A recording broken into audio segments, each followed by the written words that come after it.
You see here, or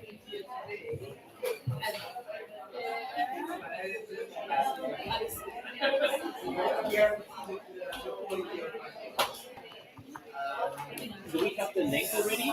Yeah, it's actually good. Okay, thank you. Can you click on the share and put it on a copy here We need to share and on the into social. Slack? I've had some people, like some friends from Peru that live here and whatnot, that actually want to see the thing. Yeah, we said we will share it just Here? before, so this one is Or a test one. just like Yes, the book? perfect. And maybe tag Bukola so she gets this. And then we will stop this one, we will finish it, you will start a new one, and this will be like the official one. Okay. Actually, we can probably keep it. If anything is Oh, okay, I then have so Suna will much. ask you to put it on Meetup. What Okay. the fuck is?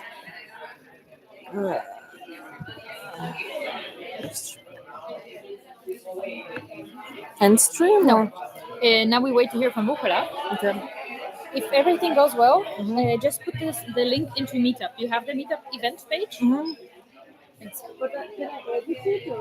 No, I think there's no need to edit. There's nothing, like you won't need to Oh, do anything. nice. Okay.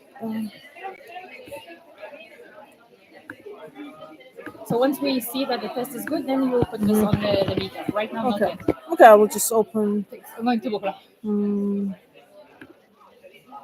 Just as a comment.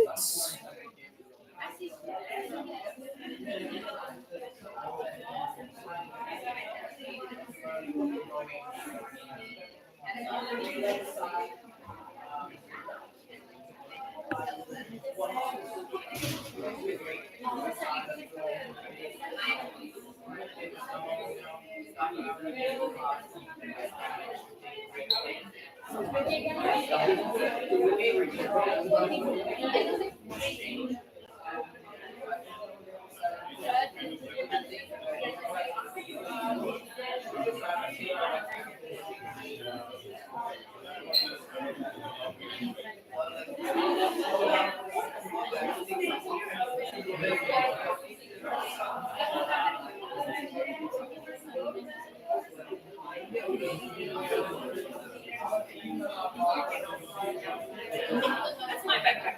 Oh, nice. I was gonna say, I hope this person doesn't mind.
Can you hear?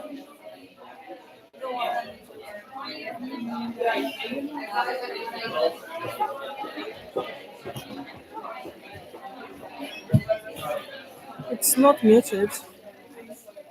Okay.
I will grab my laptop.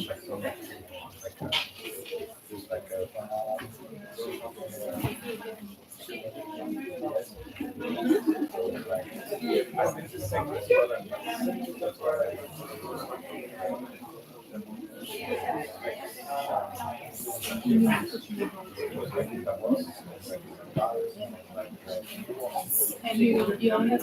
No? No.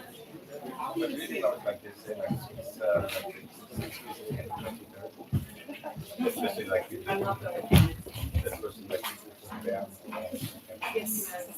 I have the multiple times. Okay. Good evening, everyone. It's cool of you to join. It's nice to see so many familiar faces. Hi, Armand.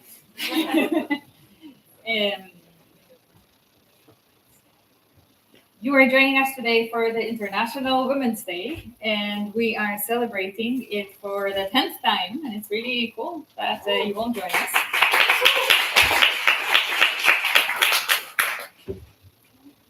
Has anybody been here in our first event? So you are all attending for the first time. Okay, who's attending for the first time? Yeah, let's do that. Cool. Who is attending for the 10th time?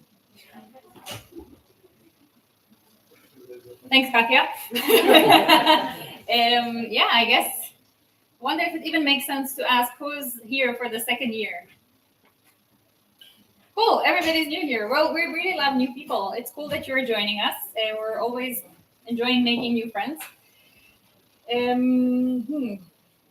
We are following this code of conduct. Before we begin on the fun part, we want to make sure it's fun for everybody. So in case you're familiar with it, this is the code of conduct for all the communities in Berlin. And in case anything feels off for you a little bit, find somebody with this colorful yellow stickers. We're all the organizers, and we are happy to help you with anything that you might need. Yeah, so in 2015, right at the old Google office, we had our very first kickoff meeting, and it was part of the GDG, which is already a vivid community in Berlin, and it was, I think, the second year of Women Techmakers as a program. And it was a very much, let's see what can we do about diversity in tech in Berlin. And honestly, looking at the audience today, I think things have gotten better. So kudos to all of us for being here today.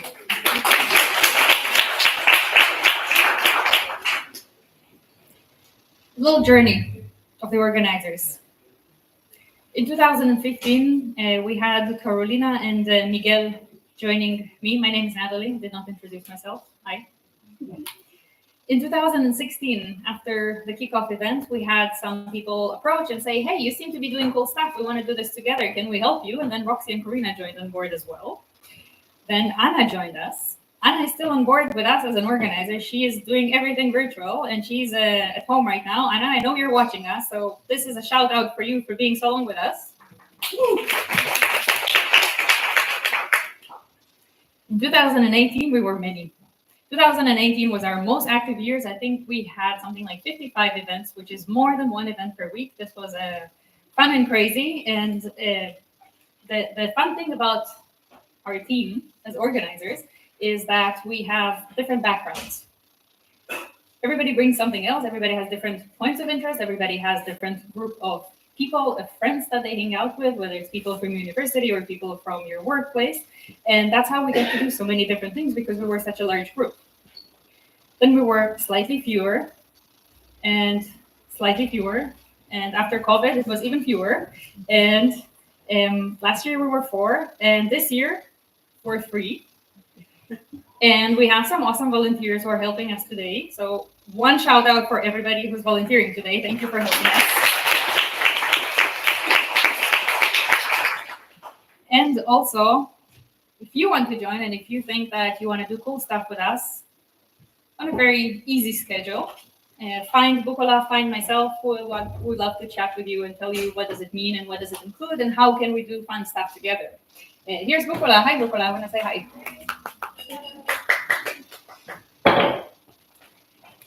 We are all over the internets. If you want to find all of our different internets, we are on Linktree, and we have a Facebook page, we have a Facebook group, we have a Slack community. The Slack community is probably the most active one right now because we have a jobs channel there where you're welcome to search for a job or post a job.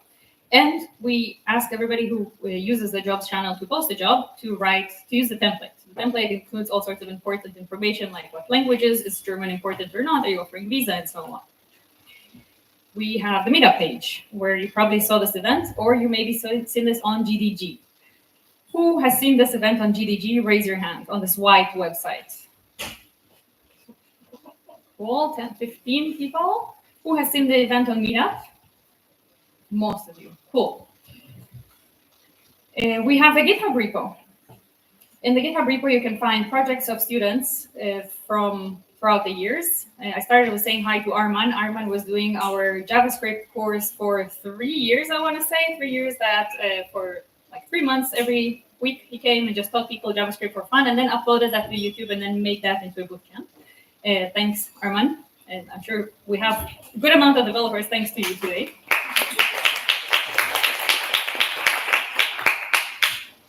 And we're on Twitter. If you see anything cool today and you want to tag, or if you want to do a shout out, anything that you would like to share with people that you know, this is our handle, WTM, like women Techmakers _Berlin. We will be retweeting. We also have a website where we organize everything, but that is probably slowly going to be deprecated because we found that Linktree is cool enough and communities are living organisms, and we move to this one, to the Linktree. Some pictures from our events throughout the years. We had the opportunity to have speakers from all over, all the different companies, all the different fields, people who are still in Berlin, people who has left Berlin, people who have came back and started a company in Berlin. And we received lots of workshops on technical topics. We received workshops on how to write your CV, anything that is interesting. We had hackathons, we had courses like JavaScript, but also we had like the Android one. And we have lots of cool companies host us. So if your company is open to hosting a meetup of ours, please find Bukola or myself, or write to us later on Slack. We are always looking for interesting venues to hang out at. We also had in the past an event for parents in tech, and we look to do this again. So for that, we need like extra support from the company. So if your company is really parent friendly and you want to partner for such type of an event, we would love to do this. We love swag as well. We have a swag table with stickers and with pens and with earrings and with laptop covers for the camera and whatnot. And we also have some special gifts for a quiz later, so do participate. And we have an agenda for today. Once I'm done with my introduction words, we will be inviting a special visitor who I'll introduce soon. And then we'll have 3 talks from women who work in the Berlin AI scene. And they'll tell a little bit about themselves, a little bit about what the company does in the context of AI, and also how does this fit generally into the AI ecosystem of Berlin. And we'll have closing words by Bukola. And we want to thank you for attending. Just gonna leave this link here. If you take pictures today and you don't tweet them, we would love for you to upload them here. If you can take a moment to take a picture from the screen, please use this later. We would love to share this in future events.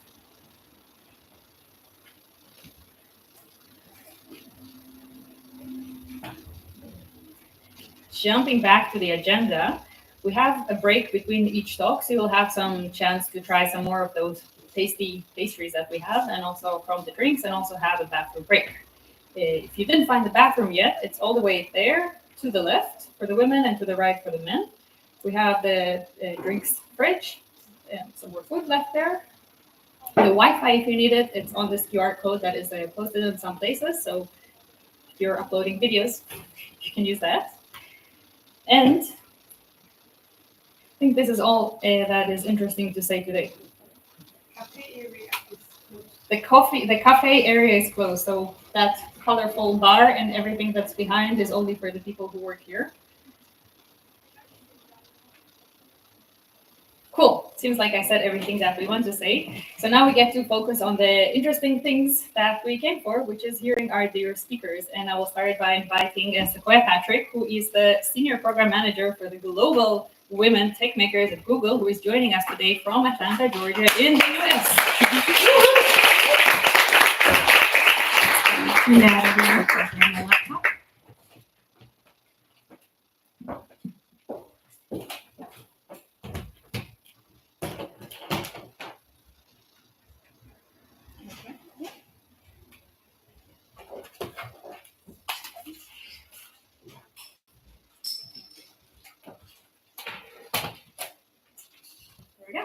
Hi, everyone. How are you doing? I'm Sequoyah. Thanks for having me today. How's everyone's night going so far?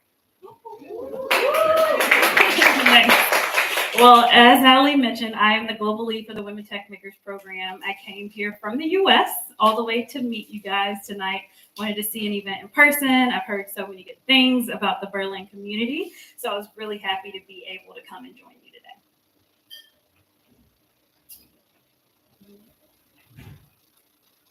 There we go.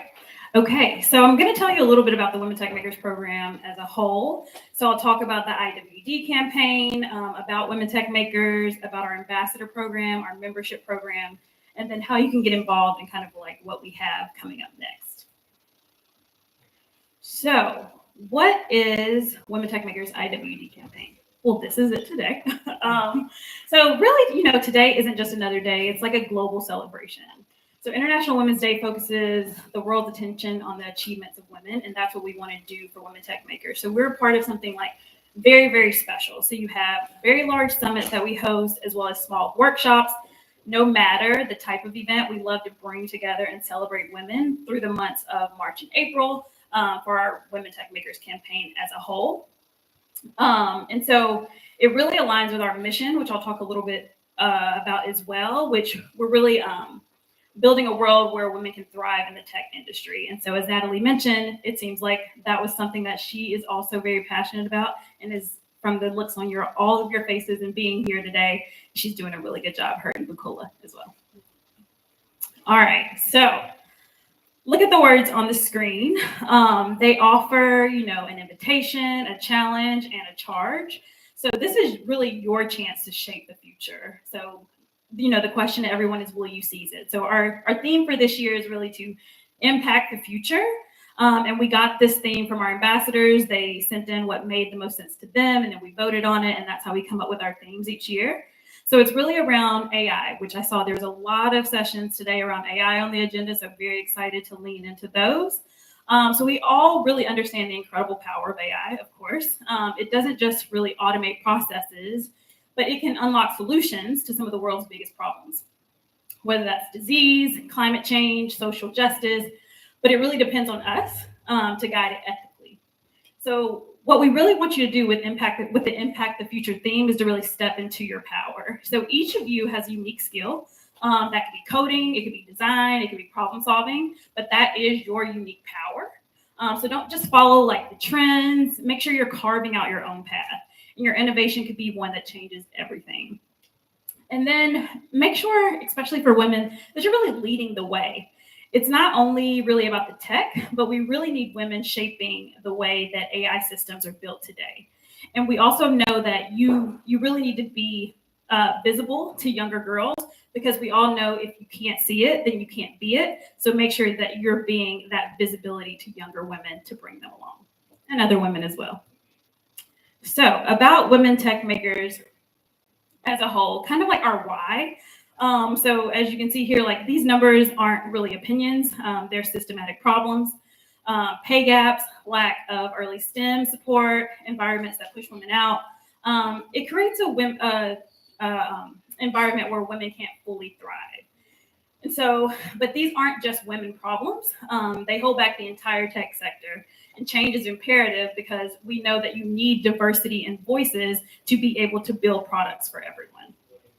So that's why our mission for Women Techmakers is to provide community visibility and resources to help all women thrive in the tech space. So just by the numbers, a little bit about the program, and I'll jump into the ambassador membership program a little more. So today we have 70,000 members. globally in over 180 countries.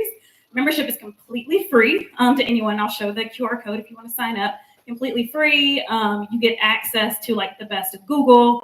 We send you monthly newsletters. We have monthly virtual events. And it's just a way to plug into the program. And then we have 2,600 ambassadors globally. Natalie and Bukola are two of our ambassadors. And so you actually have to apply to be a part of the ambassador program. And through the ambassador program globally, last year we were able to do 1.6 thousand events and have 1.4 thousand speaking engagements or talks from our ambassadors. So let's talk a little bit about what an ambassador does. Ambassadors host amazing events like the one today. They also, as I mentioned, can speak at events. So a lot of our ambassadors are those visible role models who are actually going to the tech conferences and speaking on those stages, and we try to support them in that way. Ambassadors also are content creators, as well as they do a lot of mentoring for other women and men within their community as a whole. They're super passionate about technology and advancing gender equity in the tech space. And then you could really feel lonely. This is Bukola. You could really want to have someone like you in the team, but I never let that affect me. Can y'all hear it? Being an ambassador, the focus for me is to help women to thrive in tech. My name is Natalie. I'm a DevOps engineer from Nigeria, but I'm currently based in Germany. I studied computer science at school, the university. I developed interest in automation, and then I switched into DevOps. The moment I realized that there was a need for gender parity in tech was back when I started my career in IT. It was always only me in the team of male colleagues. How I was able to overcome the challenge is by joining communities like the She Could Africa community. We have a lot of wonderful ladies in that community. So what we do there is that we mentor ladies that are interested in moving into tech, and we give them assessments, guidance, we do workshops, trainings. And I told myself that I needed to be part of the women that will bring change and inclusion into the tech space. That's why I'm part of the Women Techmaker Ambassador program. Wow, I'll say it's been amazing. It's something I really enjoyed doing. I joined the Women Techmaker chapter in Berlin, and the community is really awesome. I see it helping ladies to get opportunities. My advice for anyone looking to become an ambassador is that I would say start from the grassroots. Try to give talks, try to write blogs, try to go for conferences, leverage their network. Being an ambassador to me, it means that I'm a representation of women and I'm responsible for bringing inclusion into the tech space.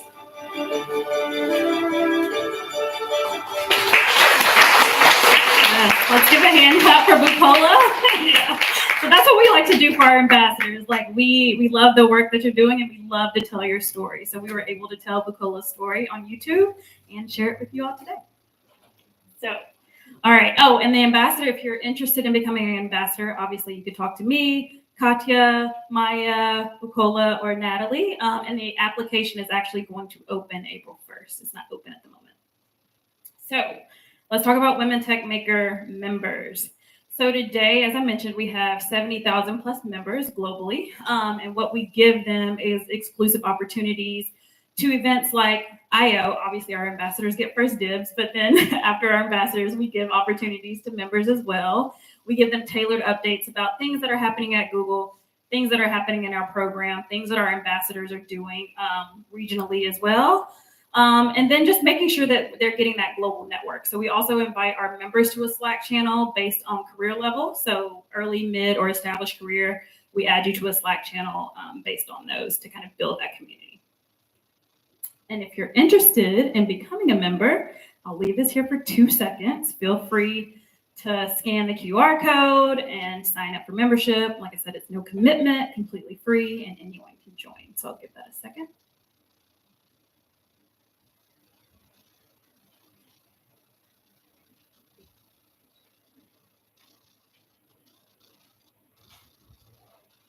Okay, we good? Perfect. And I can also share after if you missed it. All right, and then just getting involved in the program as a whole. So what we really want to make sure that you're doing as you're getting involved is making sure that you're really paying it forward. So doing that mentorship, like coming to events like this and networking with like-minded folks in the industry, having visibility where you're speaking on stages and, feeding, positive energy into women who want to get into tech or younger girls who want to pursue those STEM degrees. And then advocacy.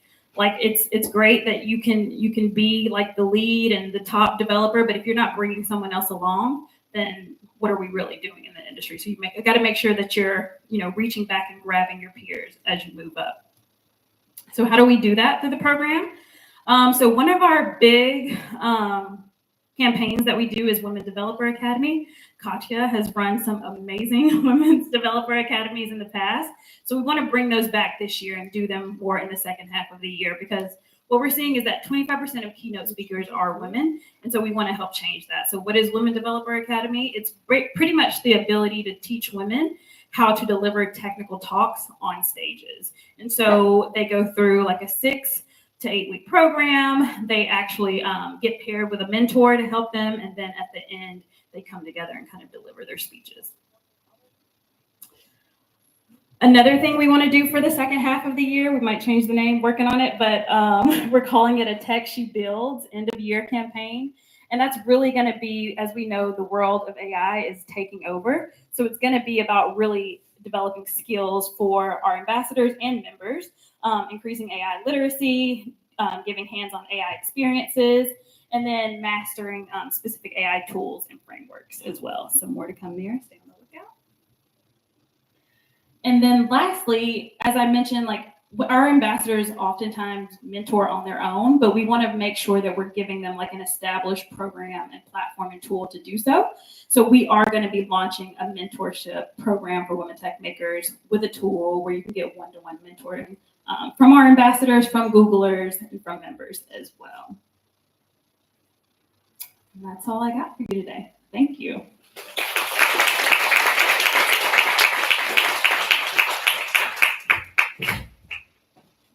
Thank you very much. We will make a short break now. You have some 10 minutes to grab some more water, some more drinks, something to eat, and we'll see you in a few minutes again.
Hello,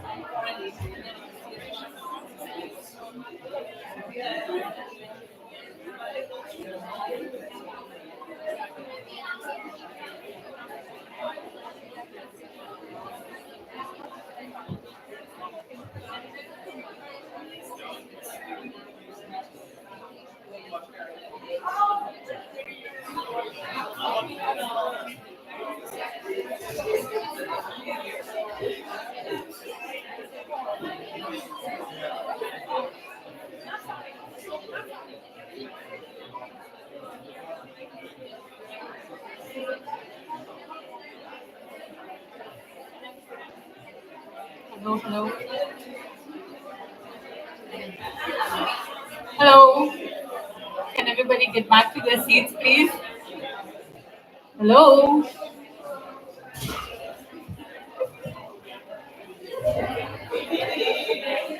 Hello. Can everybody get back to their seats, please?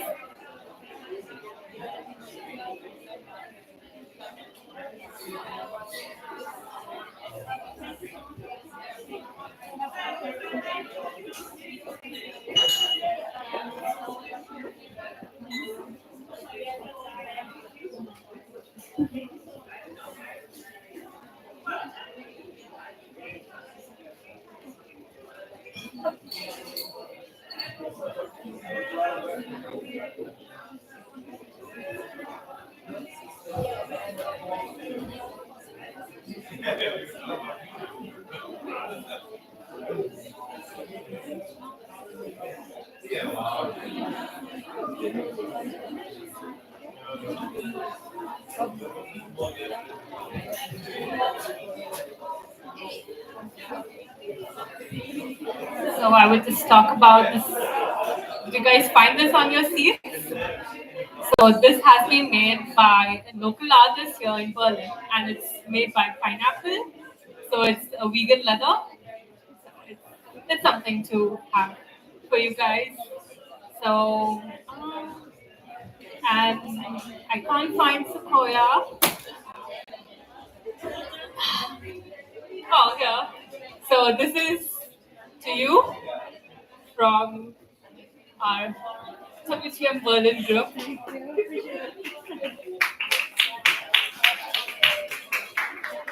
All right. Can everybody please get back to their seats, because now we're going to start with the next speaker. All right. So we have a special speaker who has traveled all the way from Amsterdam.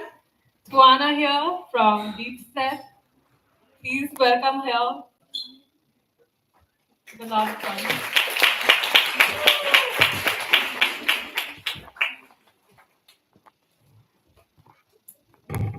Hello, everyone.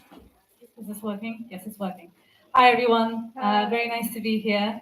I think it's a bit embarrassing to say this, but this is also my first Women Techmakers event. It shouldn't have been the case, I feel, especially because of the job I do.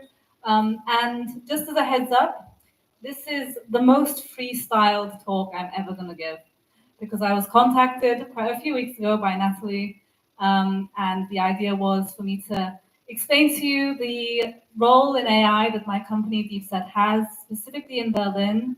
Talk a bit about myself. I've never done that in front of a crowd ever. So let's see how this goes, and you can tell me how it went after as well.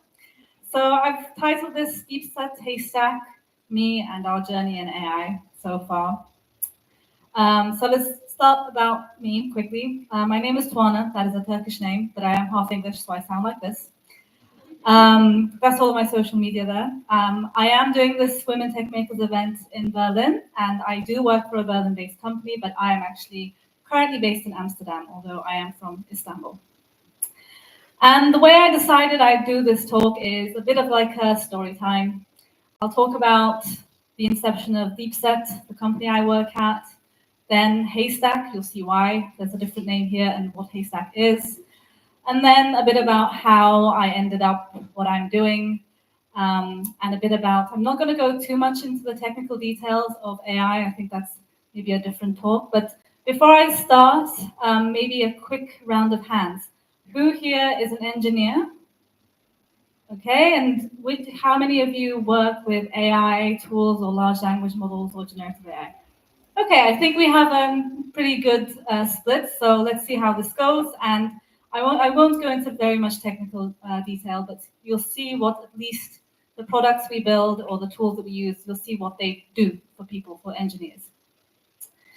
All right, so Deepset was founded in 2018 by 3 people in this photo. Does this have like a, I don't know, maybe it does. Oh, there you go. This guy here, and this guy at the front here. 3 friends, Milos, Malte, and Timo. And the reason they founded Deepset is that they said the idea was that language and language technology would be the main interface with which we interact with products and the world, basically.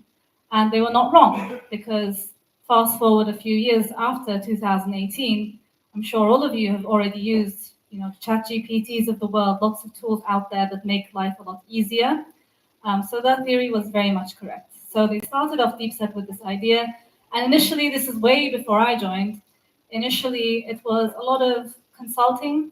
I know that their first customer was Siemens at the time. So it's a very much Berlin-born and bred company. And one of the first things they started to do was train some models, German question answering models. They provided one of the largest German data sets that allowed lots of other German companies to build German language models based off of this. And back then, and this is what started to make the base of the next name I'm going to give you, which is Haystack. Back then, a lot of language technology or language AI was based on what we call maybe semantic search or extractive question answering.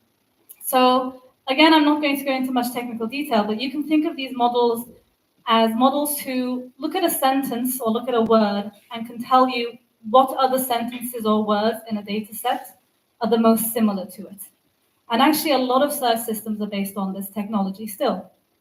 This is what retrieval technology is based on. So back then, a lot of the work that they were doing was around extractive QA. So this is very different to how our current GPT models work, actually, because you give it a question and it doesn't generate something from scratch for you. Instead, what it does is what you can see kind of here. Okay.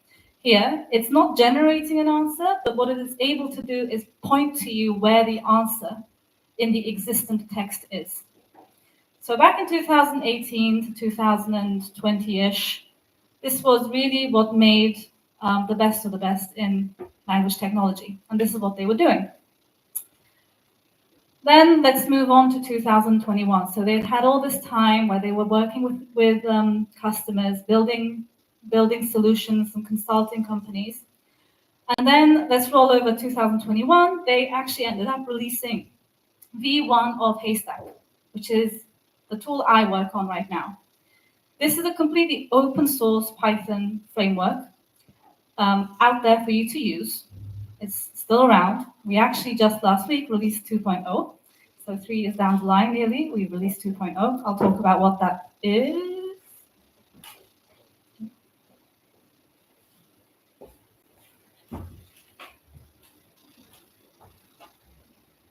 I'll talk about what that is once I get this back. Okay. I think it's just a bit sensitive. All right, maybe I won't move around too much. We released Haystack 1.0, and like I said, this is a completely open source tool out there for developers to use. And back then, again, the Haystack 1.0 was based around providing, especially Python developers, with very specific small bits of components that would allow you to build what we call extractive QA pipelines that's able to do what we just saw with that German question and answer, to do retrieval, to do table QA, and so on. And then fast forward another year, 2022, they had built all of this knowledge and understanding of how NLP technology can be used in practice, and we released what we call Deepset Cloud. This is Deepset's SaaS tool. And just around that time, I walked in. I think it was maybe 2 months after I came along. They had released Deepset Cloud. I walked in, and I was the first developer advocate. And my sole focus has been, and was back then, and still has been so far, the Haystack open source community. So I don't really work with Deepset Cloud that much. I completely focus on Haystack and the Python community that comes with it. So in 2022, I started to learn a lot about Haystack, a lot about NLP, a lot about how modern NLP applications are built. And it also coincided with a big change in the AI world itself, because as you may remember, we suddenly started to get all of these very, very impressive generative models. So the way that we are expected to build with AI also went through a shift. Rather than a lot of the technology being, or the advanced use cases being around retrieval and extractive QA, we started to try to make use of large language models. Along the line, the team grew. So I lead the developer relations team right now that is made up of 3 people. We're all over the world. And like I said, I kind of hinted towards this. Yes, AI changed and the way we interact with language models changed. That meant Haystack had to change as well. Although Haystack had a lot in place to allow developers to build applications with NLP technology, it wasn't necessarily easily extendable to be able to use large language models as well. A lot of the assumptions in the architecture of Haystack was based on retrieving and then extracting answers. And while it was possible to add large language models on top of it, it wasn't necessarily the best developer experience. So just last week, just last week, 11th of March, we released Haystack 2.0, which is nearly a complete rewrite of Haystack, the framework, that allows you to build a lot more flexible applications that use large language models. I'm sure a lot of you have been hearing about the term RAG, or retrieval augmented generation, and a lot of it is allowing you to build your own very, very custom retrieval augmented systems. So quickly, I know that a lot of you maybe are not in AI or Gen AI. I just want to give you an example of what does this even mean for you? What is this? And how these products solve problems. What does Haystack even do for me? And I'm going to use an example that I always love to use because it's, we're here, it's relevant, and it should paint you the picture. So here's what I tried yesterday with, you'll immediately recognize what this is. This is ChatGPT. And in an ideal world, everyone knows everything. All of these large language models are able to answer questions immediately. And I just sent over the answer, who are the speakers of the Women Techmakers event in Berlin? Okay, we're going to have to get this back up.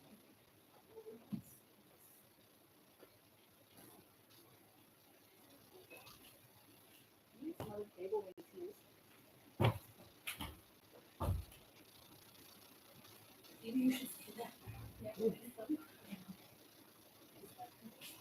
Yeah, but it doesn't have the...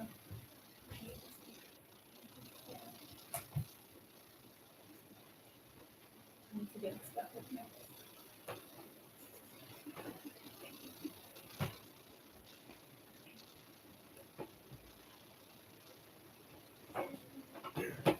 No, that's not.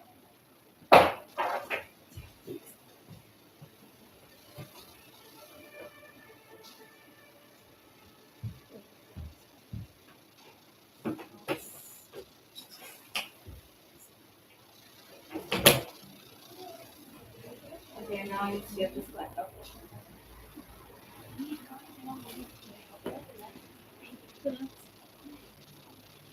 No, wrong one.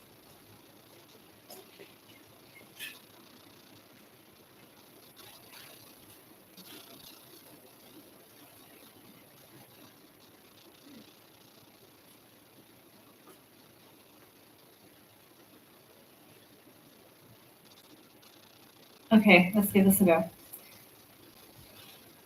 I'm not going to touch this laptop at all, so let's hope.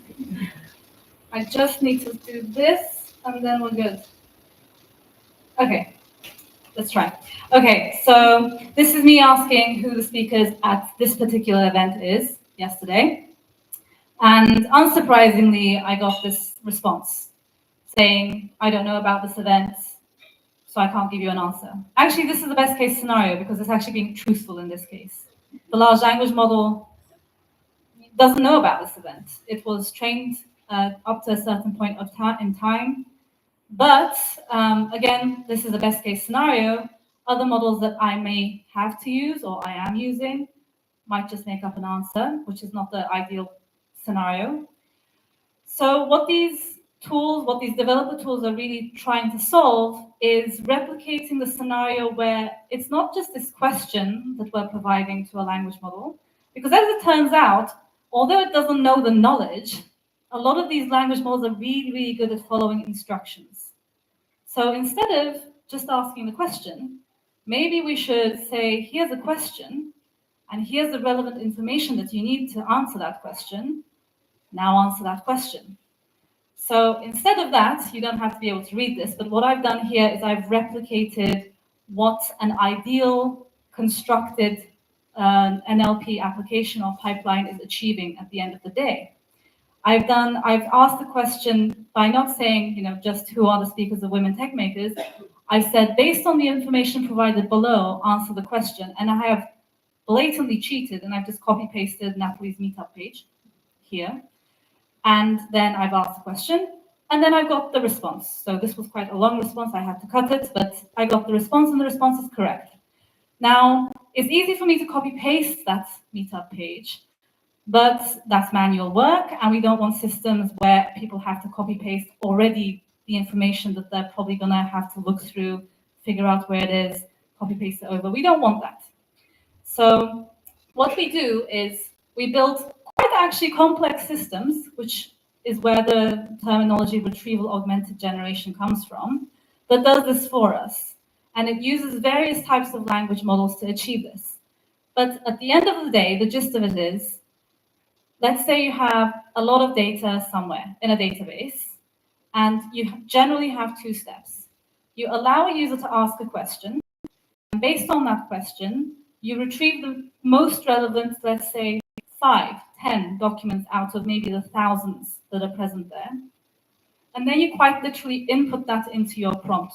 That's why it's called retrieval augmented. And then you ask the question. This is what it kind of looks like. If you're building with Haystack, each of these green boxes is a component in Haystack that we provide. And you as a developer have choices to make. And again, you're free to make those choices with Haystack. For the retrieval, you make choices of what kind of retrieval model you want to use or what model provider you want to use.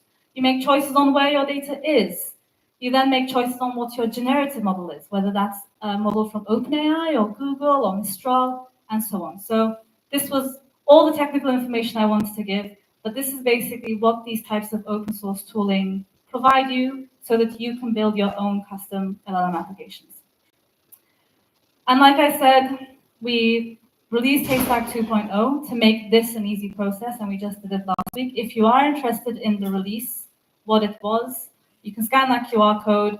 I think it should be taking you to either the release notes or the announcement article we wrote. So now a bit about me and how I came about doing the job I do.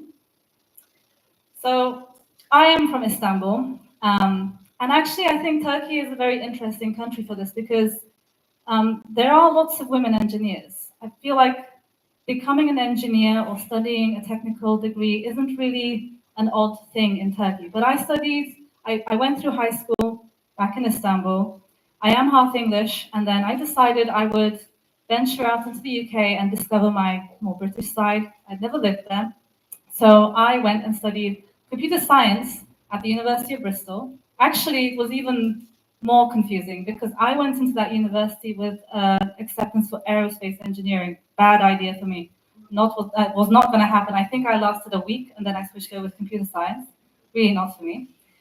And then I wrote my thesis in computer vision. It was a thesis about identifying manta rays. Manta rays, the big fish that look like pancakes, they have like spots on their bellies that are identifying spots. So my thesis was in computer vision. And I did lots of work at the outreach program at the University of Bristol. This is where we went and did projects with children in Bristol who were trying to learn coding with Scratch, etc. And I had a lot of fun teaching.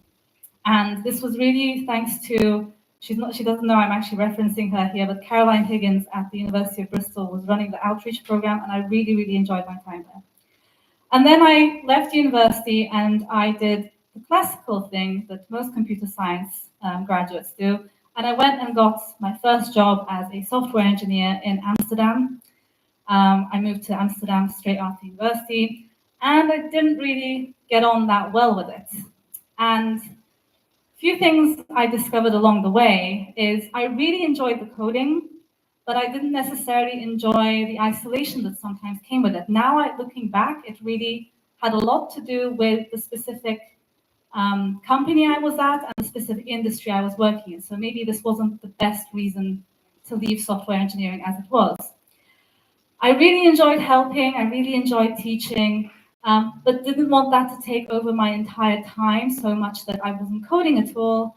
I discovered I really like writing and creating little demos. I discovered that I like creating small, silly demos as well. So for example, if you go find me on Hugging Face, I've created a demo called Should I Follow that is ridiculous, but it goes through a user's tweet stream, used to be Twitter, but now it's Mastodon for obvious reasons, and tells you a bit about what kind of things they tweet about, post about, what languages they use, etc. I like building small things that are just fun. I discovered that I really, really enjoy open source and collaborating with people.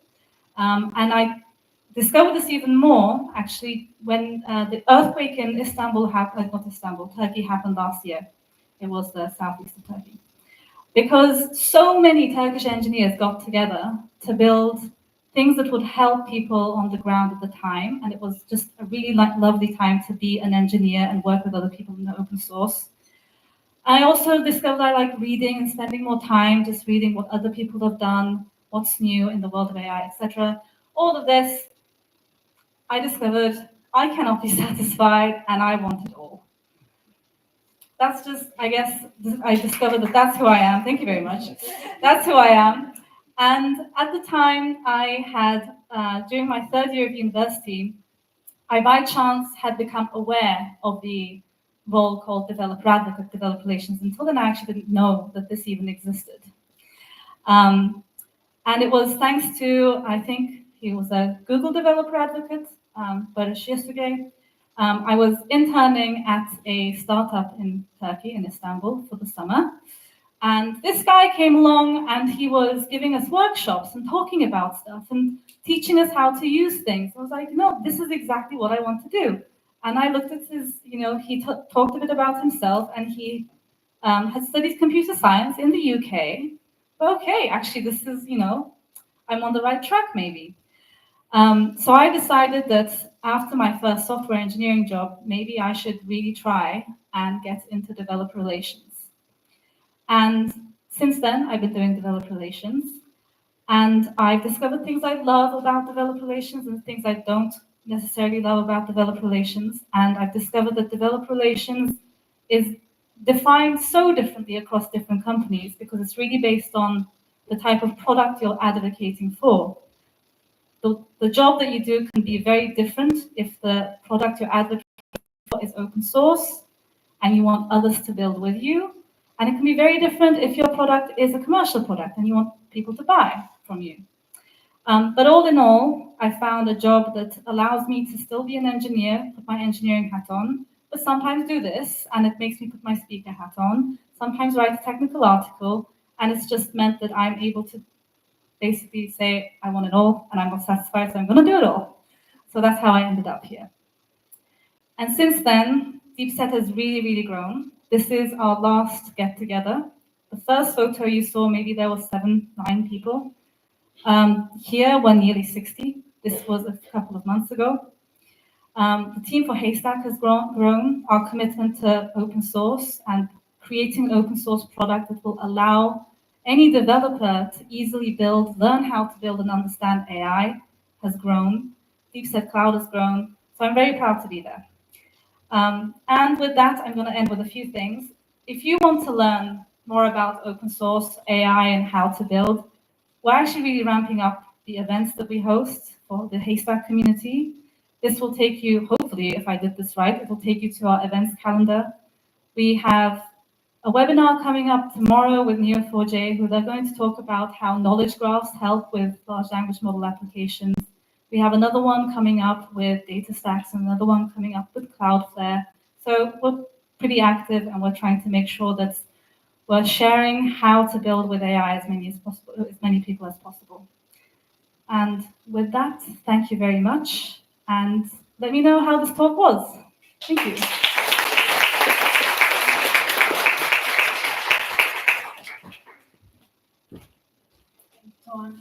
Hello. Yeah.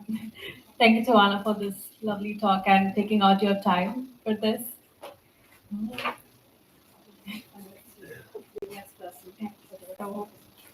Thank you. This is for you. And then here.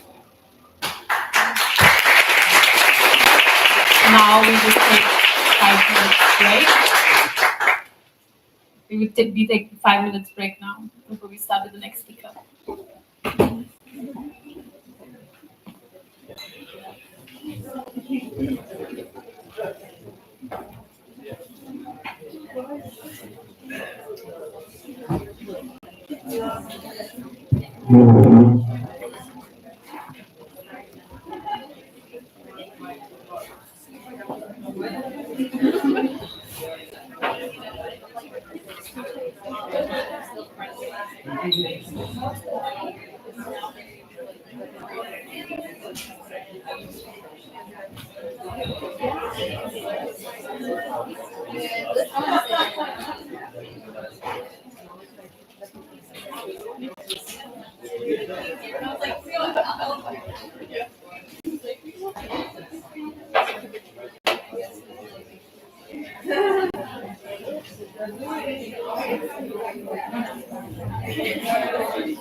Okay, that's okay.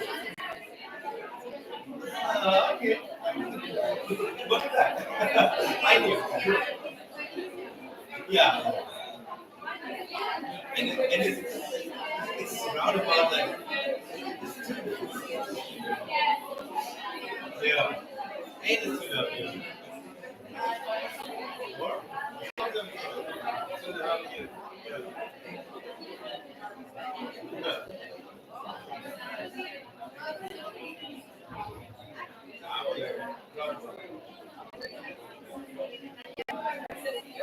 yeah.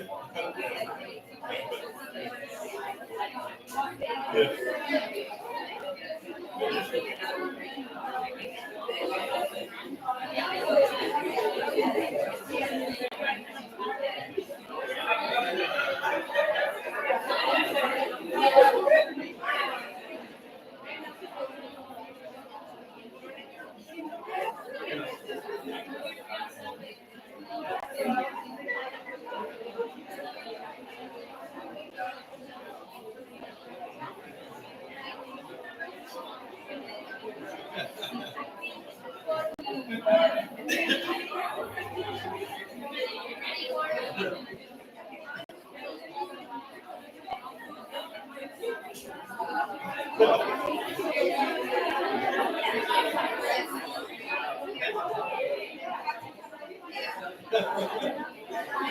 loves to like that.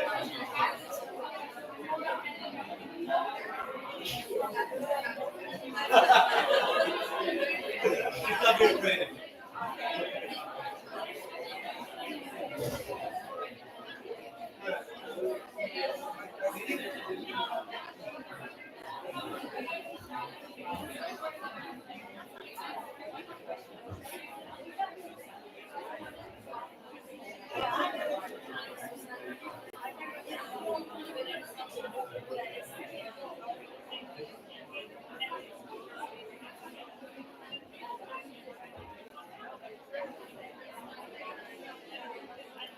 Hello, everyone.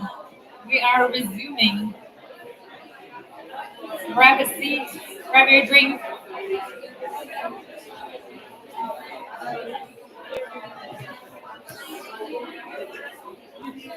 Everyone, we would like to continue with our next talk. Hello, hallway track. Hello to the hallway track. We would like to continue. We would like to continue to the hallway track. Can we continue? Grab a drink. We're sitting down.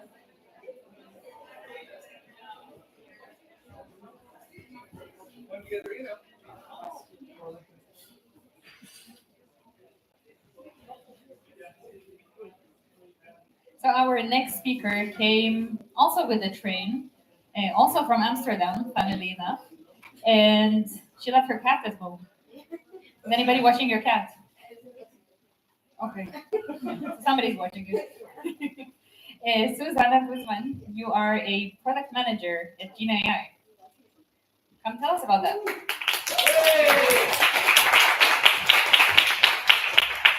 Hi. Yeah, so my talk is not going to be so much about my work. I think it's going to be a little bit broad and ambiguous, so don't fall asleep. There's strings there. It's always interesting when someone asks you to speak at a women event.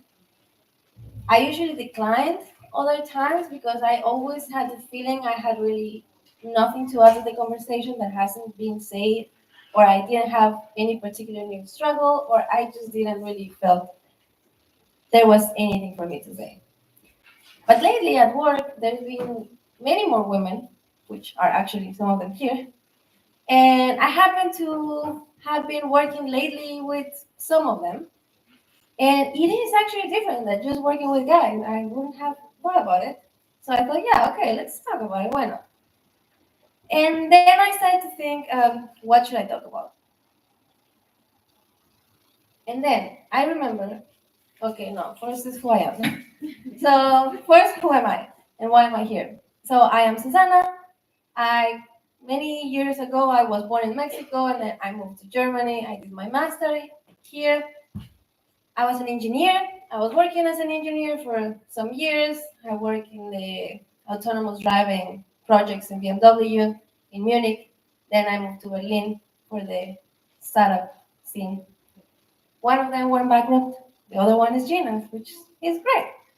And there I was an engineer, and then I switched to product management. I work there mostly with AI models. We are developing embedding AI models. And this really triggers a lot of what I'm going to talk about. So it's not going to be about my work per se, but about the difficulties and the challenge that I see that such models are bringing to the world. And I am not sure we are not sure how we're handling that. So when I was thinking about what to talk, I remember I read one book from Virginia Woolf some time ago. And she was also asked to give a talk about women in fiction. So I thought, okay, cool, this could be a good thing. And then I'm not going to tell you the book, but she goes in the book, she is describing us when she was told that please give this speech. She's thinking, okay, what should I think? What should I talk about? She's walking through the university thinking what to do. And when she's about to get to the point, the sentence is abruptly like cut, and then it's because somebody interrupted her because she was entering to the library, I think, and she was not allowed to be there as a woman. And then you're like, okay, fuck. And then she goes, walk more, thinks again about what to do, and when she's about to come to the point again, she again gets interrupted because she should not be walking there. So you get the point. She writes, a woman must have money and a room of her own if she is to write fiction. She meant like a literally physical space to write. And I am here today kind of more than to tell you, like to ask you if you think what I think makes sense. That I think now a woman must have money and a digital room of our own if we are to ... And I think it's a little bit different than what she thought back then and what is the reality now. And I want to talk to you about what I think are the differences and what are the new challenges. So lately, I've been hearing about this gender AI gap, which is kind of sad that before we fix the gender gap, we get a new gender AI gap. So I guess it's like a new Ben Jerry flavor. And so we also need to fight that. Of course, I thought what to put in this slide, and there's always statistics, why being a woman in tech sucks. But we all know the statistics, and even if you don't, like, is it really important to you? Is it really critical for you to know how 1% of women are not employed? I can give you the slides if you want to with all the numbers, but I thought to add just one number there. According to the World Economic Forum, it will take us right now with the gender AI gap, which is this new exotic flavor, it will take us 132 years to reach gender equality, which is fucking a lot. Because AGI is supposed to happen in 10 years or something like that. So yeah, I think we should really get into tackle that. Then I'm sorry I'm quoting another women. I promise will be the last, but they are much more eloquent than me, so I thought to just tell you. Simone de Beauvoir, she was saying that the representation of the world is the work of men, and they describe it from their own point of view, and they confuse it with the absolute truth. That was important then, but I think what is so critical that is different now is that that she meant men, is AI too. So they confuse. So what they think is the world, they confuse it with the actual truth. It's also AI. And how is that? Why is that happening? Of course, those models are trained on data. And what is this data coming from? Why is it happening that it's so similar to what men think, but not what women think? So we need to train a lot of models at work. It has a lot of pains. It's very fun, but the most challenging part is always to get the data. Some of you work also with training models? Can you? Okay. And it's super hard to get data. But then if you really start to notice what are the data, who is using what, at the end, almost everyone is using the same data because everybody wants all the data. And there is just so much more data. So everybody's using the same, and the same is kind of this. You don't know exactly what people are using on private models, but you can kind of guess that we are all using the same. The biggest one by far is Common Crawl. Common Crawl is just data script from the web, and the web has amazing things and also not so amazing things. We don't know exactly what it has. It has around 200 to 400 terabytes per month, which is a lot. There are some papers though that figure out that there is around 300K documents banned from subreddits. And I love Reddit. But if you've been there, you know that the bar for not being an ass is very low. So if someone in Reddit tells you to step it down, you should shut up. And that is using the training data, which is not the best. Another common source is refined web. It has less data, but is exactly the same as common crawls, just with filters and the duplication. The duplication meaning simply like you're a teenager, you read something in a newspaper, and you want to put it on your blog. You kind of copy paste. That's just the duplication. So they remove that. They add some other filterings, like basic filterings, like Pornhub, things like that. They just cut them, which is better, but not that good. There's C4, the same, just common crawl with some filters. Red pajama, the same, but optimized for LLMs. So those are by far the most common ones that almost everyone is using. And we all been on the internet. The internet is, well, a lot of things written mostly by men and things that men think is the reality. So they confuse it with the world per se. The last two ones I want to talk about are book corpus and Wikipedia. So you will think that having a model trained with books is significantly better, and it indeed is. However, those are unpublished writers, so we don't know exactly what do they write. I'm not saying it's not good, but I don't know. And considering even famous writers are very sexist, I'm not completely sure that this is good quality. Wikipedia is interesting because we always think of Wikipedia as a good thing, and it is a good thing, but what I'm trying to convey is that you don't have to do this on purpose to write a bad comment. You could have good intentions and yet write something that should not be used to train a model. And that is the case of Wikipedia. Even if you have good intentions, you might have some biases that you don't know, and they are without intention put into the model. I'm sorry for the next slide. I really thought if to put it or not. But when we were training our models, we were also training not only text models, but image models. And you sometimes do tests. This was a random test, a random query from the dataset, and the results. So the thing is, it would just sleep and nobody said anything. There are mostly men on my team, and they are not sexist at all, but they just didn't see it. If I would have been there, it could have just passed. You should have more diversity in your pipeline to catch things like this, because there are things that I would just not catch because I'm not part of those minorities. It's not that I'm doing it on purpose, I would just not see them. So you need to have more diversity in your pipeline to train those models. It's not biases on purpose. It just happens. We're just humans. Another example, similar, that I want to talk about, it was in 2014, back then, the beginning of the AI that we know right now.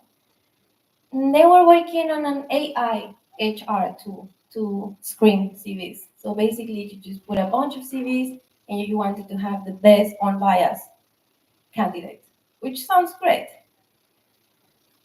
However, they were not hiring women, which then was suspicious. They checked it out, and what happened? So they remember there was another experiment.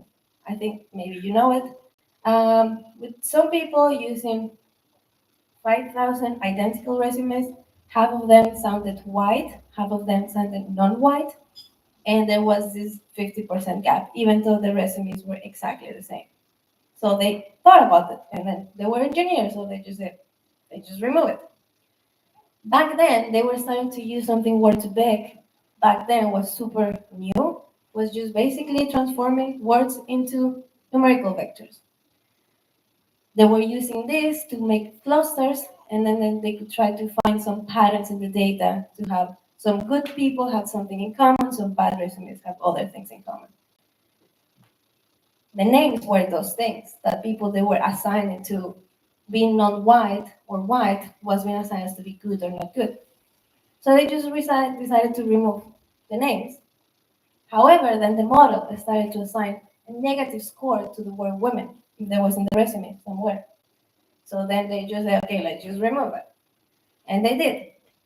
But then the model was assigning negative scores to all the women colleges, which was a thing, and also not good. It continued, of course, they added more and more and more layers. At the end, the last thing is just the model really learned how women and men write. There seem to be some small grammatical differences in the prepositions that women and men use over the other. Not good. And those models are extremely good. Embeddings, this was an embedding model, were so good to find patterns. They couldn't do anything, so they shut it down. I don't know if you can see this. This was just an example that has happened to circulate a lot when GPT started. When they asked, the doctor yelled at the nurse because she was late. And then they asked who was late. GPT says the nurse was late. The conversation continued so much that at the end, GPT thinks that if you think it was a man, you should have had a grammatical error in your sentence because it could just not possibly be that the nurse is man. This is how ridiculous it ended up. And this happens only because it was trained on human data. And human data right now has been mostly written by men. As we saw, these two women that I wrote to you, they had these struggles 100 years ago, and they didn't solve it, which means that the books that we're using to train those models were just as biased. What do we do then? We just remove the gender, just no names, no gender. Kind of, some people do it. They made it work. Before, doctor was always a man, nurse was always a woman. When they made these changes, now a physician was either of those. However, it's a trick because genders do exist in reality, and they actually have a base for something. In that example, if the tool is penalizing a candidate that didn't have a job in the last year, if it doesn't know the gender, doesn't know that it could be because she was pregnant, and is penalized just the same as if it was men, then you can argue if people should be penalized for not having a job, but different story. But the thing is, you cannot just remove the gender. Gender exists in reality. So we need to find a way to get to reality in the terms that we want and pass it to the new tools that we are using. What to do then? I don't know. This is why I wanted to come here, and I think my theory is that we need more diversity in a more diverse sense. So we always come to this event, and we always want to bring more women into tech, teach them how to code, teach them all the amazing things of coding. But I think that maybe now we need people from social sciences. Maybe they actually have some knowledge that we don't know about training. Maybe some sociologists, maybe a biologist. So I think maybe now we need to bring everyone, diversity in other areas to really talk and just talk to see maybe they are actually knowing something that we in computer science don't know because we've been so focused in other areas. Well, all the anthropologists have been spending the last 100 years thinking about those problems. Yeah, I mean, this picture maybe doesn't make sense if you don't speak Spanish, but it just means everyone together. Otherwise, what is the point? So this is what I wanted to ask to you today, if you think this makes any sense. I think we need women and people in general, but women, because we're the minorities, to have a room, a digital room of our own, in really talk and discuss and network so we can succeed into something that is really meaningful. This is really hard because I'm actually very introverted. Seems weird since I'm speaking here, but I don't particularly find it easy to talk to someone in an event. So I try to come to this event, but I'm always in a corner. And it's just needed. So maybe it doesn't come as easy to some, but I want to try to do this maybe as a challenging thing, but it's needed. So we can do it as just, wash your hands. You have to do it. Not that I'm speaking to you like wash my hands, I mean like in a good way. Anyway, so that's what I wanted to say. Of course, those are my socials.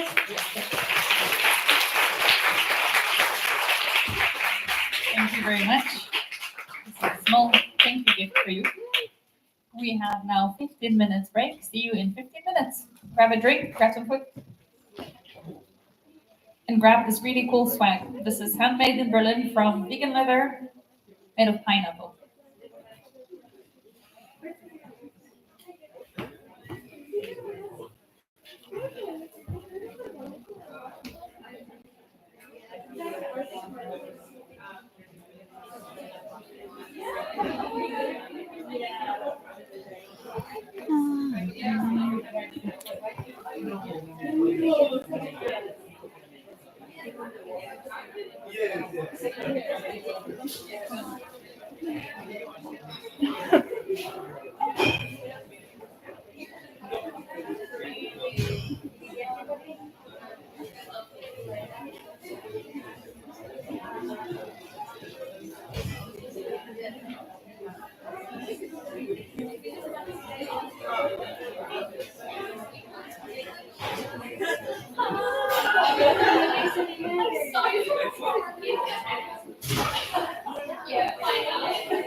It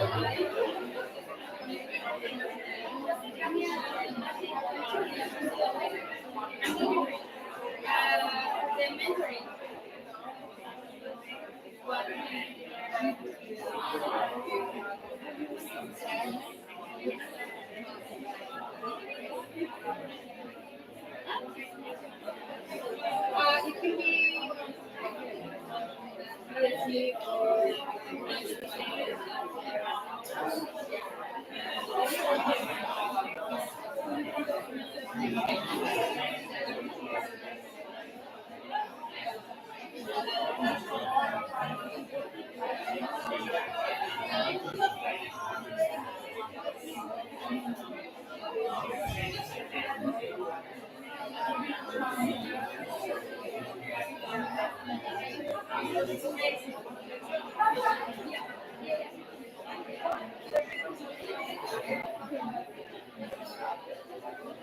I'm mentoring.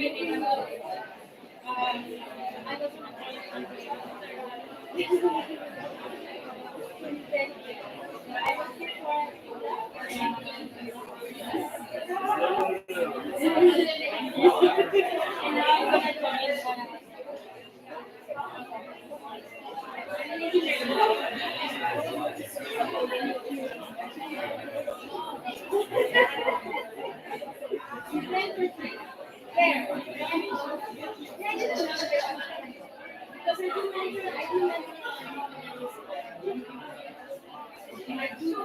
take care of my family.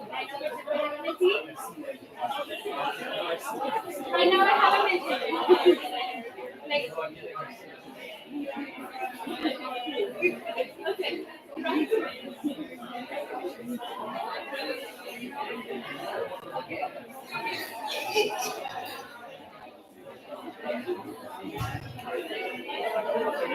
I'm very careful with that face.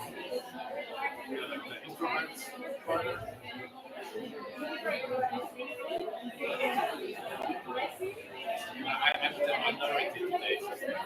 Take the one. It's kind of French. And I have right now in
Hello, everyone.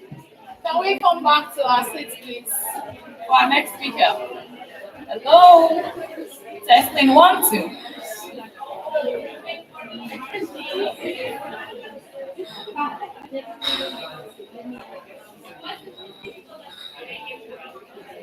We are waiting. No, it doesn't.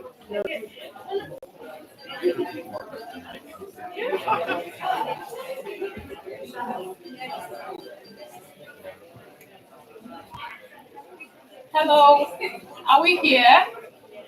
At the back. Can you hear me? Yes. So we are calling on our next speaker. Her name is Asmaa Ibrahim, and she's a sorry, my bad. She's a product manager for AI at Google. She's passionate about solving problems using AI. Please welcome me as I welcome Asmaa Ibrahim to the stage. Thank you.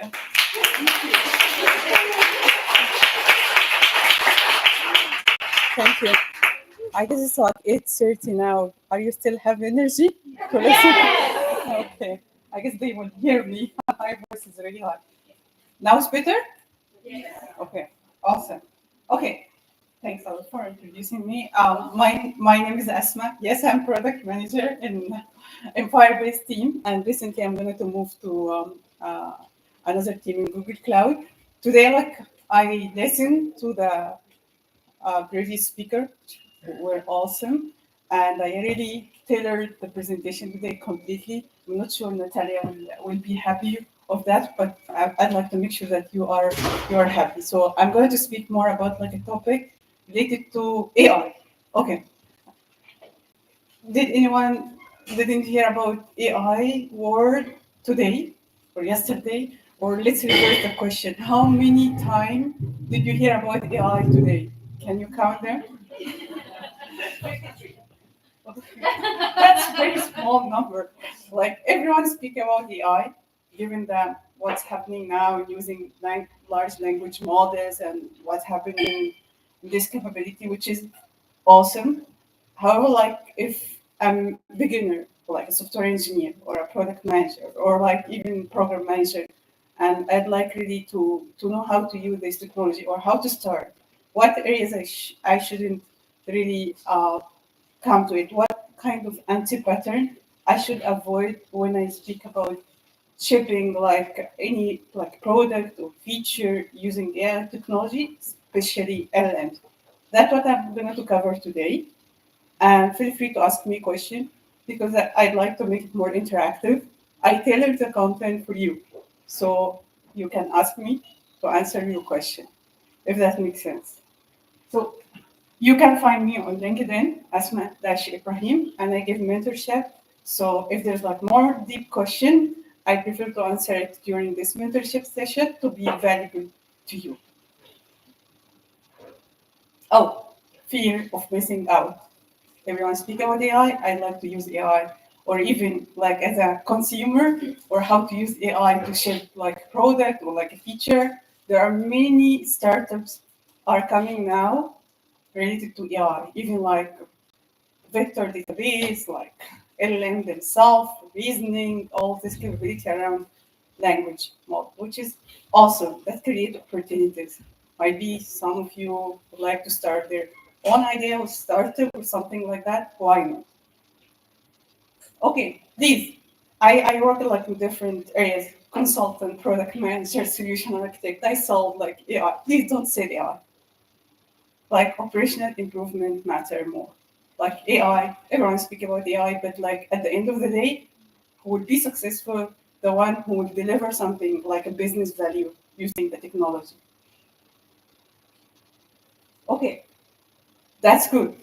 What if I'd like to use this technology to improve my current product or my day-to-day work or something like that? What kind of things I should avoid? And the question I guess you can ask openly, why are we going to speak about anti-pattern, not speak about like step by step? Actually, there is no right now like a best guideline to follow. All that's our trial. Might be within a couple of months we will hear more like guideline or something like that. But I'm going to speak about more the anti-pattern that you should avoid doing them or like following them during the cycle. Yeah. Common anti-pattern of shipping AI-powered solution or products. I'm not going to move from my place because I'm an autistic person, so it's really hard to do things. So I'm going to take this spot and focus with you. Then let's take LLM as an example, part of AI technology. How to use LLM to improve my product, for example, or like build a product that delights my customer. How many people know what does it mean by LLM? Everyone? How many people don't know what does it mean by LLM? Okay. LLM stands for large language model. And think about this metaphor. When you go in library, you have a huge number of books. The beauty of language model, you, instead of like having access or like build all of this library in your home, like all of these books in your home, you can access these books and you can tailor the book's content to your task or your problem. Can you give me more example? What if I'm really a fan of politics?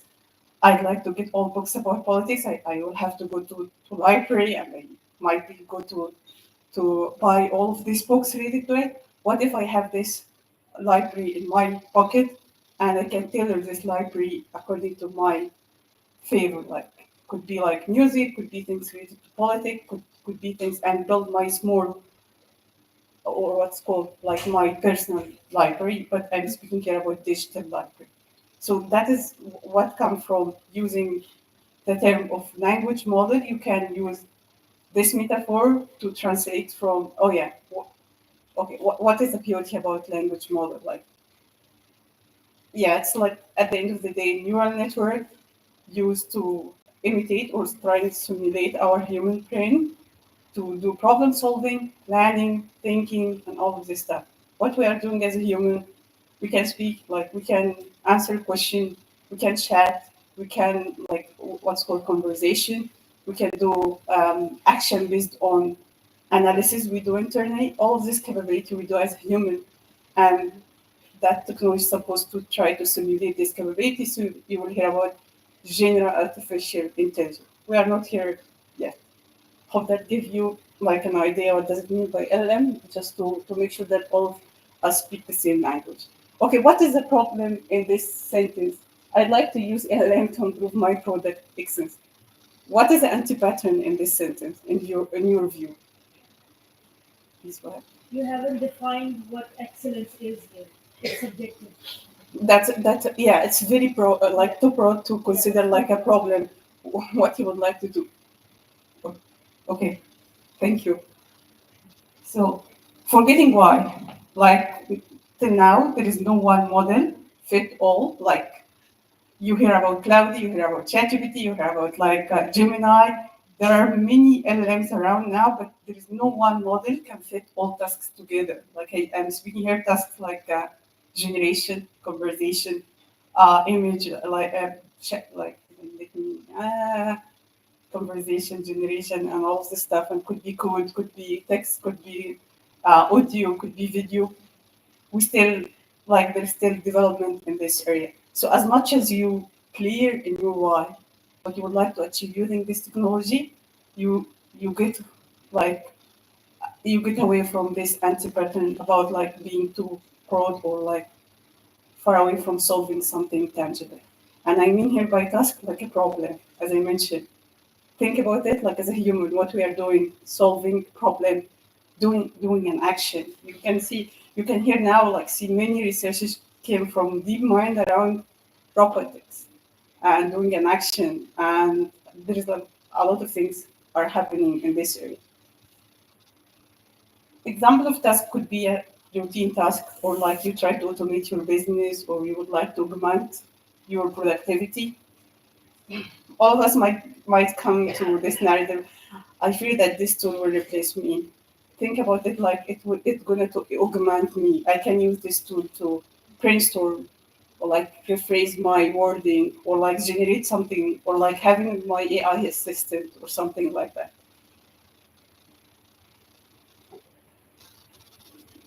Okay, I give you the solution set. Okay, another one. I hate technology. Okay, we speak about like we speak about like forgetting the why. Let's speak about the next one, which is not necessary to be exist. Okay. Second like anti-pattern, I'm going to mention it instead of you. Like in the traditional machine learning problem, we used to say data. I hear data today. We data focus. Data, I'm going to chase data. Now we chase prompts. You have now the library is accessible. Don't think about the books now. Think about how to ask this book's question and get the answer.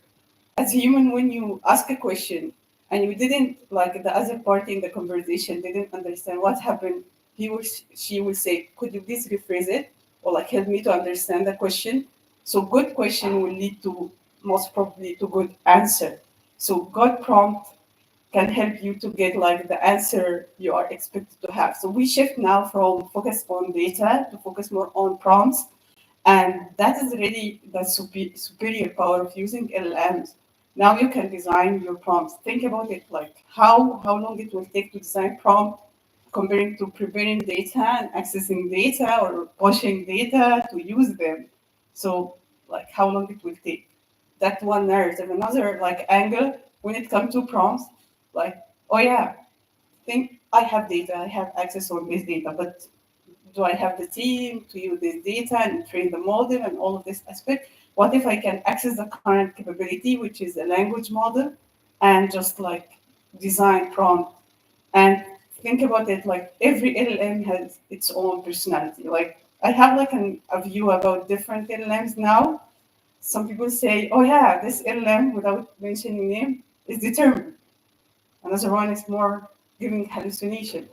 That is where we are as a human. Everyone is really different. So every architecture will be different. So that is like something you can see, oh yeah, that's capability. But if I manage to decode how to ask this LLM a good question and get the answer, then I managed to do it. I managed to hack it. That's really awesome. So like it's not anymore about like chasing data at the beginning. Start with like prompt at the beginning, test and validate with different LLM, and then choose before like jumping and say, oh yeah, let's train our LLM. That's not an easy task. That's not an easy journey. Okay, I have designed my good prompts. Yes, happy days. I see potential to use LLM to build my software, which is I'm going to do auto fixing for the code. And I will put the success criteria. I'm going to increase the usage of our current product or platform with 10%. Okay, awesome. Happy day. What's wrong in this sentence, in your view? Any idea? Any volunteer? So I have only said yes, like in interacting things. Again, So the potential is not defined. You have to define what area are you targeting for improvement. I think it's not defined. oh, that's one angle to see it, but this time it's out. Sorry, said yeah. So try again. Yeah. What do you think? Like what we miss here? Like yes, we set the goal. We are going to use XLM to have like auto fixing like for the code, and we speak only about the product usage. Not connected. Yeah, something is missed. Yeah. Yeah. For what? Like what you are trying to do is like a spaghetti here. So yeah. Please don't confuse model success with business success. Like we here speak technical and we are going to create like a case study or use case for code auto fixing. What's related to usage? There's two criteria. Always think about them like business criteria and like model criteria, like success criteria. And for every model, you can have like different definitely success criteria. If you speak about classification problem, it's different to measure success comparing to code generation problem, comparing to chat problem and so on. So every problem, and I mean by problem here, task, supposed to have its own success criteria to measure the success of the model and the business case overall. And one of the things make the chat experience is hurdle now. It's how to evaluate really that this experience. I'm pretty sure if I did like voting now and said which like chat experience you prefer the best, it's hard to come to agreement that all of us agree like in two or three because like that is like chat experience mean conversation and that's like different from human to another. That's unique. Remember that the model success criteria is different from the business success criteria. Okay, happy days. I know that, like, I bought like everything. I designed the prompts. I have like the problem, and I have set up like the success criteria for business and for the model. Let's go. Let's develop. Yeah, yeah. We are going to develop our the best feature or the best product for the upcoming 2 years, for example. And then not satisfied with the result. Oh, sad. We didn't achieve. We have set up everything. Business success criteria, model success criteria. What happened? Like, I will just focus on the steps. Like, please always remember that this task or this process like is an iterative process. It's an experimental. When you fail fast, it's better. Like, there are many examples I can mention. ChatGPT didn't start from day zero. That's like years of development. And in Google, we have several actually chat experience we published till before Gemini started in 2015. It's not one time software feature you are going to publish and everything will be okay. It's an iterative and it's full of tears and full of joy. Be patient and enjoy the journey.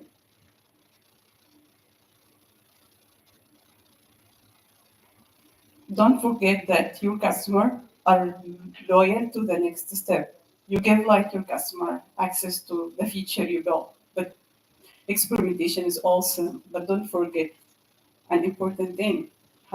Is it like a production version of this tool, or just like I'm going to play 5 days, 5 months, or something like that, and then oh, what if like I have enterprise user or consumer? What about data privacy? What about data governance? And all of this stuff came when you think about production.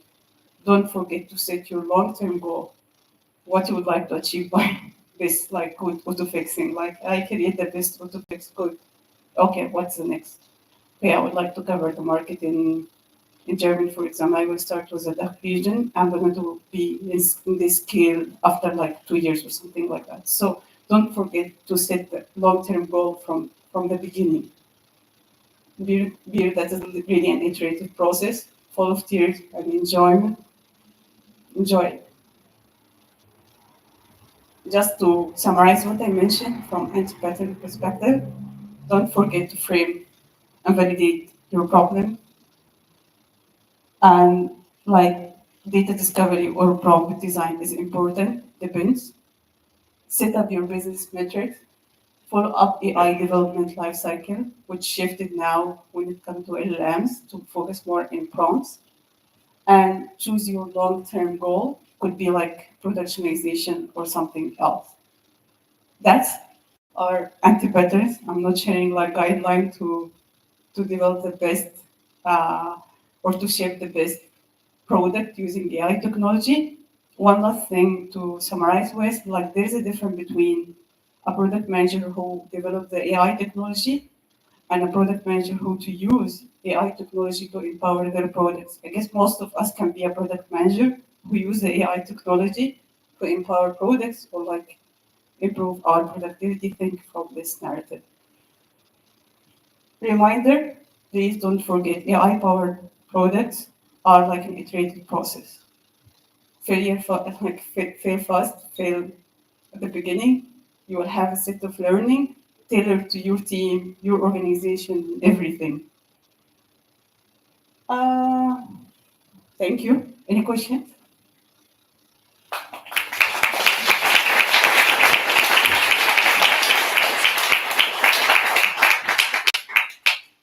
Any question? No? That's awesome. No question for our speaker. Okay. Thank you so much, Asmaa. It's Oh, you have a question? Okay. You mentioned about data. Should I discuss it? You mentioned about data governance and these topics.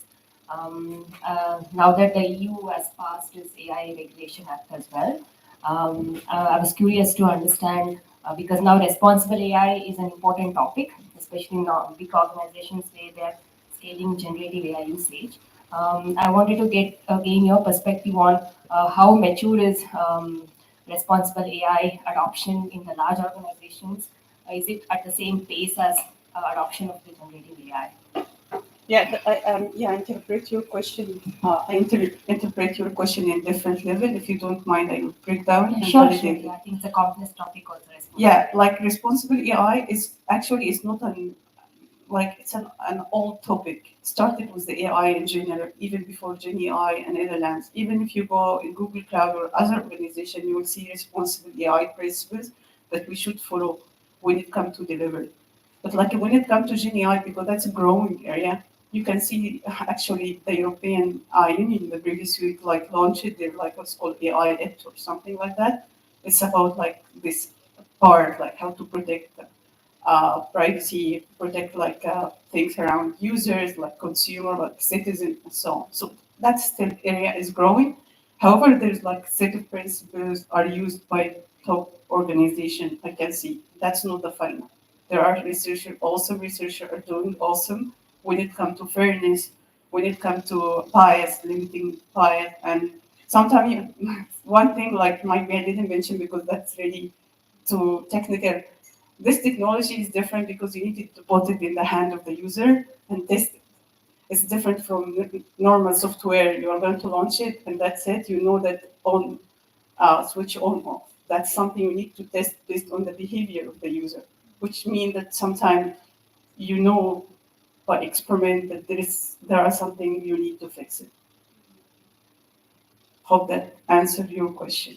Yeah. I understand the complexity between bringing that balance of I need the users at the same time how do we balance the risks associated with it. If you understand. Yeah, exactly. And think about it. One aspect about LLM that you can, if you are a consumer for cloud or like Gemini or other, you don't take the risk. You are a user. You are asking the provider or like Techmaker to give you the best state of art when it comes to data governance, when it comes to responsible AI and all of this stuff. And you as an end consumer, you enjoy how to use this technology or even use it as an enterprise company to ship product using it. So that's another aspect of pushing the risk away and put it in another side. Yeah. Thank you. My pleasure. And Nice to meet you. Presentation also. My pleasure. Any other question? Yeah. You can take this. Yeah, you said, and I think it makes a lot of sense that it's a technology where we need a lot of user feedback to keep understanding what's going on, what are the problems, how do I adjust. But I assume that also means doing a lot of testing compared to other technologies. Yes, you want to get real time, real user feedback, but if you're testing it beforehand, how do you know if you've tested enough and you're ready to test it with real users? Yeah, I can answer your question based on my view, which is not necessary to be the best. I'm pretty sure there are people in the market better than me and more expert than me. But I will share with you my experience. When it comes to product in general, you do fish food. We use in Google to do fish food, dog food, and alpha and beta, and then public view. So you go in different level of testing in different scale. That's one aspect. And now there's a direction is coming even from research to do what's called automated evaluation using reinforcement learning, or what's called feedback loop. There are nice paper came to my eye. The previous week it's called fairness loop. It came from the reinforcement learning concept, which is something is growing. It's coupled with your question about what is the maturity of this area, and this is growing now because this technology again is different, and complexity of evaluating chat conversation is more than code generation. So you can see even when it comes to research paper, they say this task achieved, for example, 60% performance, which is a huge number, and this one came 50%, and so on. Not sure if I answer your question. Yeah. Thank you for your question. Any other question? From this side? We have to from this side. Okay.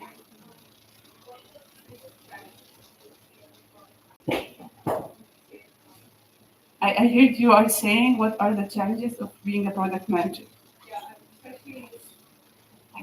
What are the biggest challenges you foresee in the coming 2-3 years as a product manager in the AI space? Like the uncertainty of the technology itself. Try to educate whoever use it or develop it that this technology has its own nature. It's not like what, let's think from the development and think from consumption or consumer. Development, they chase all the time improvement and iteration. And that's really heavy work and very exhausting cycle. So keep motivating the team, keep inspiring the team with this exhausted process. That's one big challenge. Another challenge when it comes to stakeholder like consumer or your customer to educate how to use it or like to tell them nature of this kind of features. That's another aspect of the challenge. In my humble opinion, again, that's based on my view, should not necessary to be the best. Thank you. My pleasure. Okay. Thank you so Thank much, you. Asmaa. We have this little bit for you, and we have our Thank you for your time. Oh, you didn't hear? Okay, I was saying thank you to Asmaa Ibrahim, and I presented a little token from Women Technical Berlin to her. Sorry. Okay, so we are moving on. I hope we've been having an amazing time so far. You've learned about AI. At least I learned some things today. One thing that you learned, who wants to help me with one thing you learned today? One thing you learned tonight that you didn't know about before tonight, before coming to the event. Anyone? We have some gifts in the house. Okay, let's have you. Yes, please. Thank you. I didn't know what was retrieval augmented. Okay, and what's that now? So, so when you are retrieving information in order to build your prompts, you can augment it in the way that you adjust it specifically to your case. In the case that they were explaining, it was when you fill up the prompt with pre-context in a way to say it. You put information before you ask the question. Wow, a round of applause. You didn't tell us your name. Your name is? Michelle. Michelle. Can we have a gift for her, please? Thank you.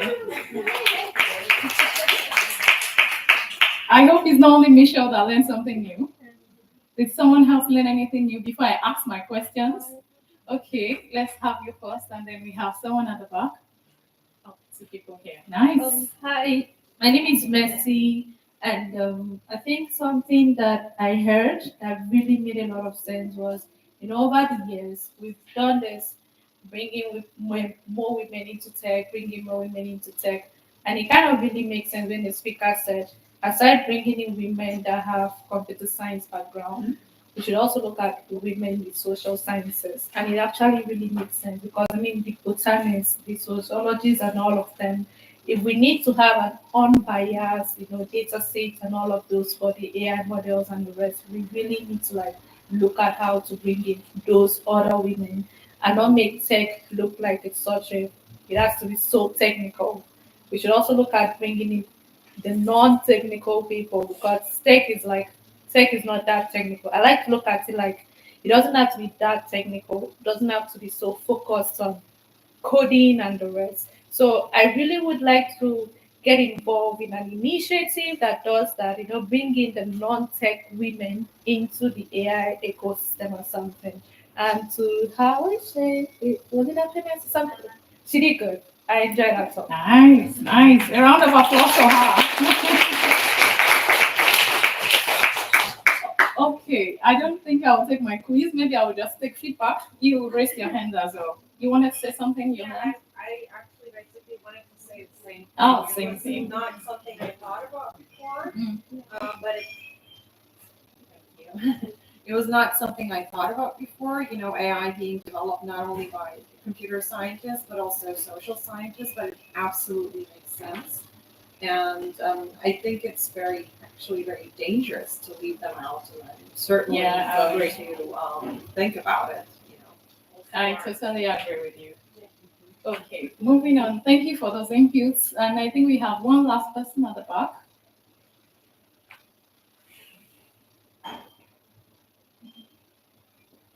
Let's have her. Someone raise their hand at the back. I hope we're also learning from all these inputs. Hi, my name is Tracy.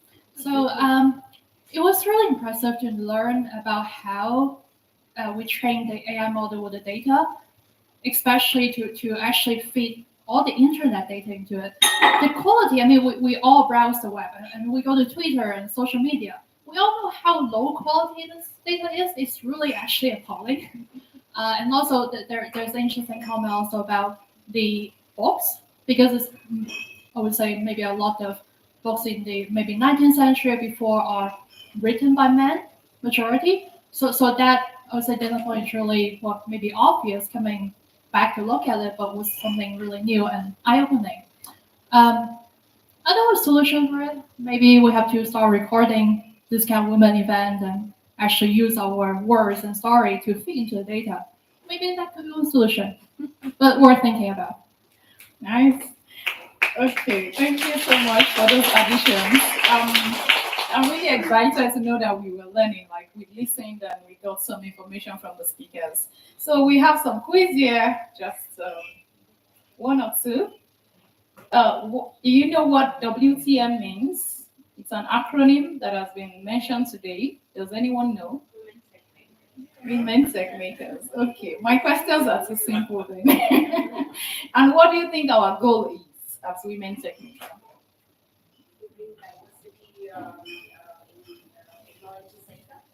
Okay, great. To bring diversity in the technology sector. I understand it's a global community and you have local chapters.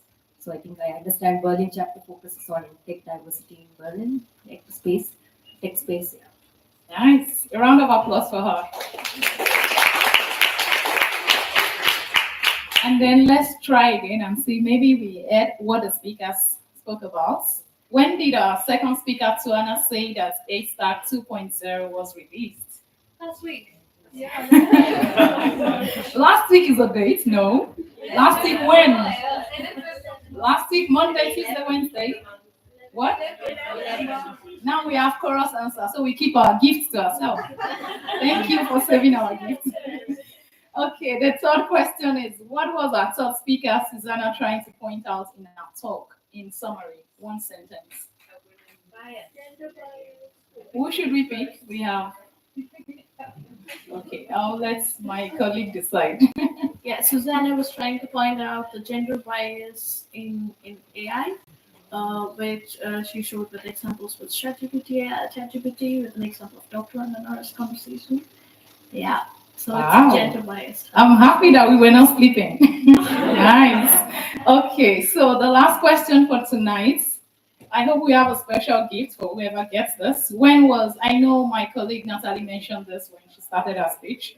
When was Women Techmakers Berlin established? Let's take on this side. I think we've had a lot of people from here, from this side. When was Women Techmakers Berlin established? 2015. No, I didn't want you to answer because you're basically part of us. Okay, it's okay. I wanted a neutral person to answer. It's okay. Okay, thank you so much for taking the quiz.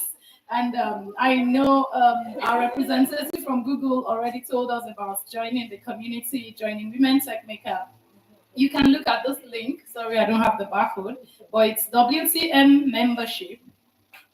Maybe you want to join right now. You can join as a member before you become an ambassador. For you to become an ambassador, you have to already be impacting the community. But in case you want to join in, that's the link on the screen. Please join us and let's make impact together. Let's bring more women into the tech, well, not tech space, but into, what should we call it now if we don't want to call it tech space? Because we want other non-tech people to join, right?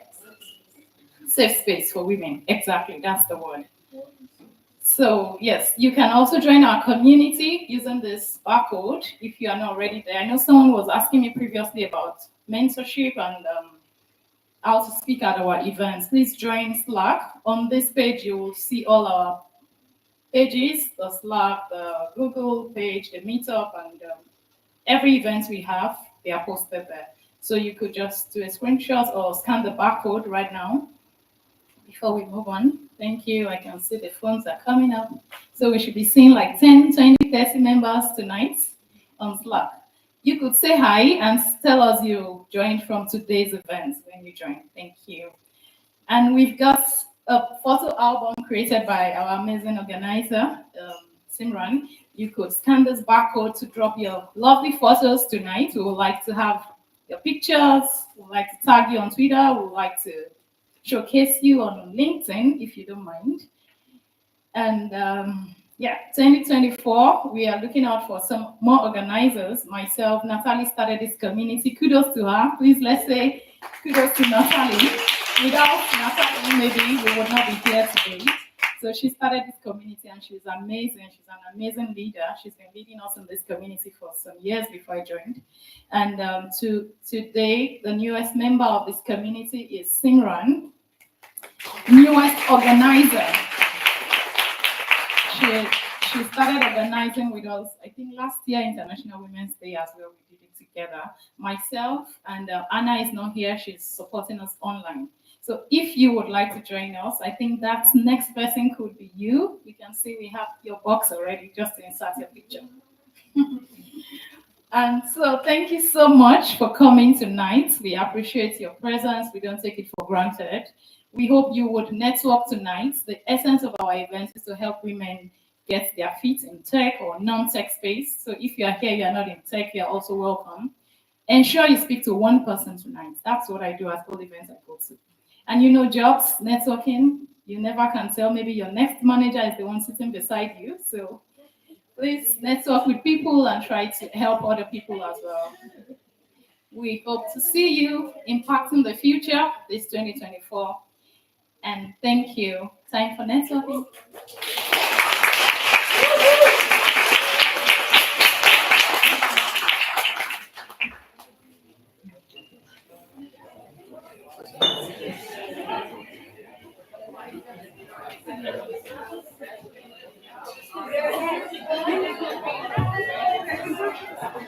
Can we now touch this?